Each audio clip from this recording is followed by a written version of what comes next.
I'm keeping my fucking hands up. I'm not reaching for no gun, bro. Can I move my phone? And have a firearm pulled on him by the Omaha Police Department all in the same day. Imagine that. Qasim Shabazz is shaken up. Man, I thought we were getting ready to lose our lives. Let him know with this pullover, this was authorized. Think about that. Authorized to pull him over. That you ain't gonna never be bigger than us. The cops send a message. I don't care what anybody say. Terence Crawford's celebration in Omaha quickly turned into trouble. Just hours after the city honored him with a parade and a packed party for his victory over Canelo Alvarez, he was stopped by police in the early morning. Authorities said Crawford was driving a blue four-door sedan at excessive speed when officers pulled him over at 1:27 a.m. The stop escalated when police reported seeing a firearm on the floorboard and ordered everyone out of the car at gunpoint. Seatbelt. I'm And opening the door. You can take I'm mine opening the off door. of me right here on my right. I'm keeping my fucking hands up. I'm not reaching for no gun, bro. Can I move my phone? Yeah, that's crazy.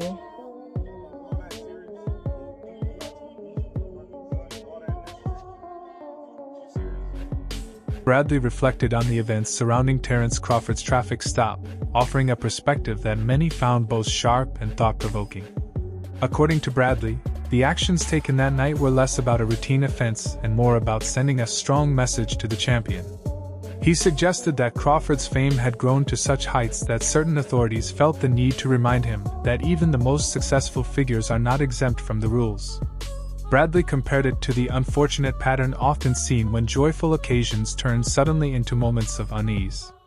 As though a great day cannot pass without some kind of interruption. His words resonated with fans who understood the irony of Crawford's celebratory moment being overshadowed by flashing lights and tense encounters with police. He on the highest cloud, bro. His city. Let him know. Let him know. With this pullover, this was authorized. Think about that. Authorized to pull him over. That you ain't gonna never be bigger than us. That's what the cops send a message. I don't care what anybody say. The cops send a message. This our city. You might got the key, but I got the handcuffs. That's what that was. Yeah. And before y'all start talking about my ceiling real quick, my roof, hey, it been raining and stuff. Hey, it's raining out. The clouds is out right now. You can see them in the background. I'm going to go watch the damn car in a little bit once this rain stops. But anyways, back to the video. Oh, man, look. You ain't got no city until you got the police. That's a fact. Yeah. Shoot, you ain't got no city unless you got the police. Don't ever forget that. You gotta have the law enforcement on your side, man. They gotta be looking out for you. For the good, not for the bad, for the good. Yeah. Terence Crawford, it don't matter what you do for your city, man. Bruh, I'm letting you know right now, man. With this incident right here, they waiting on you to do something bad. This dude right here, he was trying to jack you. He was trying to catch you slipping. That's all it was. Seeing you on TV, displayed all on TV, parade shut down and stuff. He gotta be, securing certain points and stuff like that. He mad. He mad to see. Crawford's security chief gave a chilling account of what unfolded during the stop. He explained that from their perspective, the officers appeared on edge, escalating the situation in a way that created genuine fear. Being ordered out of a vehicle at gunpoint on what was supposed to be a victorious weekend celebration left those with Crawford feeling that their lives were suddenly in danger. The chief recalled how quickly the atmosphere shifted from calm to threatening, leaving behind a memory that he described as one of the most unsettling experiences of his professional career. To him, the events of that night went far beyond a routine matter of traffic enforcement, creating an ordeal that those present would not forget. In the passenger seat, the same man who rode on the float with Bud during Saturday's parade. be a man who can receive his second key to the city and have a firearm pulled on him by the Omaha Police Department all in the same day. Imagine that. Kasim Shabazz is shaken up. Man, I thought we were getting ready to lose our lives. Being the head of Terence Crawford's security, Shabazz has seen a lot, but nothing like this. Oh man, it was terrible. It was terrible. Early Sunday morning, Crawford and his team were leaving an after-party following his parade.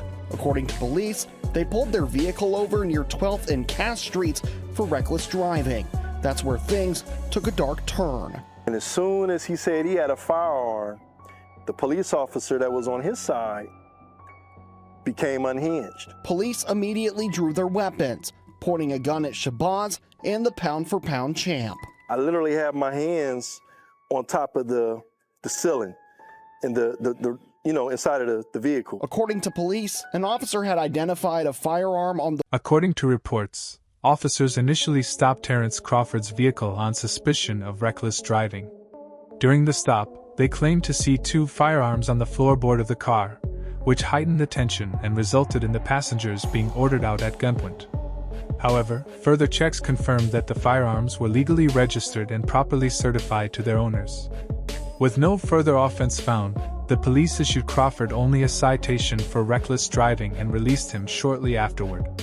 While officially resolved, many observers viewed the incident as symbolic, with critics suggesting that on the very day Crawford was celebrated as a champion, city authorities wanted to assert their control.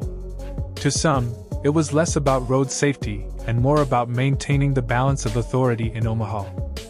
He spoke with Mayor John Ewing, who requested that the Omaha Police Department conduct an internal investigation. And Pete, what did the mayor have to say? Yeah, Julie, Mayor Ewing says that after such a great day yesterday, he was heartbroken hearing about the news of the traffic stop. That's why he reached out to Police Chief Todd Schmaderer and Terence Crawford himself to find out what exactly happened at that traffic stop. Omaha police released a statement saying that a car driven by Terence Crawford was stopped for driving recklessly around 1:30 in the morning on Cass Street. An officer confirmed that while Crawford was reaching to grab his information, the cop spotted a gun by Crawford. Andre Ward, a respected figure in boxing, added another dimension to the conversation by reflecting on how Crawford has long faced attempts to diminish his accomplishments. Ward pointed out that prior to the Canelo fight, critics often downplayed Crawford's victories by saying he only won through decisions rather than by dominance. This narrative, according to Ward, was a deliberate attempt to undermine Crawford's achievements and minimize the impact of his skills. For Ward, the events of the Omaha traffic stop fit into a larger picture of a champion constantly having to defend his reputation against forces trying to lessen his greatness. He emphasized that such efforts to bury Crawford's standing would never erase his proven record and the respect he has earned inside the ring. Terence Crawford. They tried to ruin his reputation and say that he wasn't a draw when the numbers were there for you to see. When he went to MSG against guys that didn't have big names, or that were faded, like Amir Khan, and when he fought Kaviaskis, he did numbers. There was a smear campaign about his personality. He doesn't talk. Nobody wants to hear him. No, that you don't want to hear. So you try to speak for the masses when the whole time you have a star right here. You got to learn how to talk to this man. Even as recent as his last fight, the fight before Canelo, the smear campaign continued. I don't hear the smear campaign now. Them voices got really, really quiet like they typically do when they get proven wrong. And they either try to jump on the wagon, I knew this kid was going to be that, or they get very, very quiet and they start to retreat back to wherever they came from and they don't have a lot to say. So I'm happy for this brother for that reason, because they tried to bury him, Roy. It didn't work. He overcame that. He said, give me my shot. I'm going to show you. And he kept doing it time and time again, and he did it again against Canelo Alvarez. Commentators have speculated that beyond the official reports, deeper dynamics may have influenced the situation. Some suggested that the leadership in Omaha may have felt uneasy about the level of influence and recognition Crawford now commanded within the city. His rise from local talent to world champion had made him not only a sports star, but also a figure of community pride. Analysts hinted that the incident may have been a way to remind him, and by extension the public, that established institutions still held control. This interpretation linked the episode to a broader theme. With fame often comes challenges, and those in the spotlight are more likely to face situations designed to test them or limit their influence. Wanted to send a statement because he doesn't like the rise of the Black Messiah. He don't like to see a black person in position of power. So he pulled Terence Crawford over for quote-unquote reckless driving. And as he approached the car, he decided to lie on his report, because as he approached the car, he stated that he saw a firearm on the floor panel.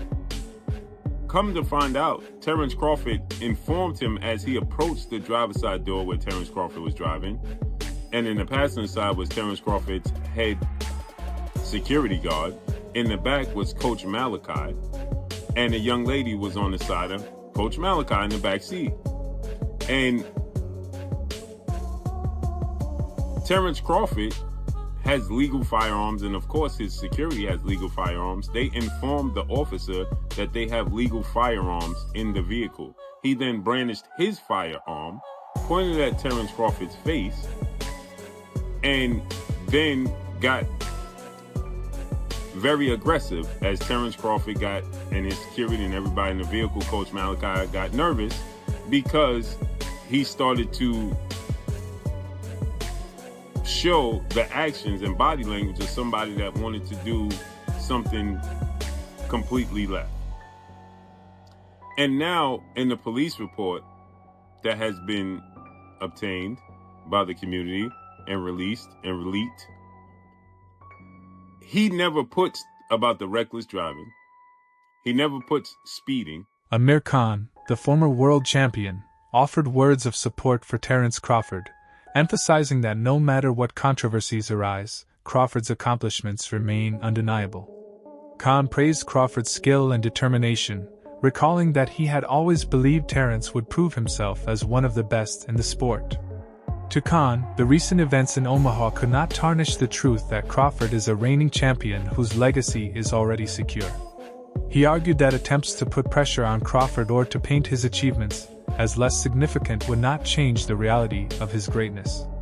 For fans and supporters, Khan's perspective was uplifting, reinforcing the idea that true talent always outlasts criticism. Knew that Crawford was going to win. You see, when I watched Crawford train back in Omaha, Nebraska, and when I was in Colorado Springs, he came into my camp. He helped me out a little bit, but at the same time, I seen him sparring some heavyweight guys. I seen him wrestling some heavy big guys, and I thought, wow. So I asked him, I go, look, do you have like a wrestling background? He goes, yeah, I was like state champion. So that showed to me that this guy is a solid, strong person. Like, no one can push him around. No one can dictate. No one's going to put pressure on him where he's going to feel hurt, because he knows how to control the ring. When it comes to box IQ, like, his IQ in boxing is probably the best. I mean, he knows what punch to throw. He knows how to maneuver these heavier, big hitters and also take away their power and put his own shots in. So yeah, he's up there, one of the best ever, really. As an ex-fighter champion, I'm just curious. We heard yesterday, Dana White says he's not going to acknowledge the WBC, IBF, WBO. He's going to have his own belt and the ring belt. And they want to potentially make changes to the Ali Act as well. This is a big thing here in America. How do you feel about, is it time to make these changes and evolve, or are you more old school and think they shouldn't happen? Ariel, I think it's the time boxing needed to change.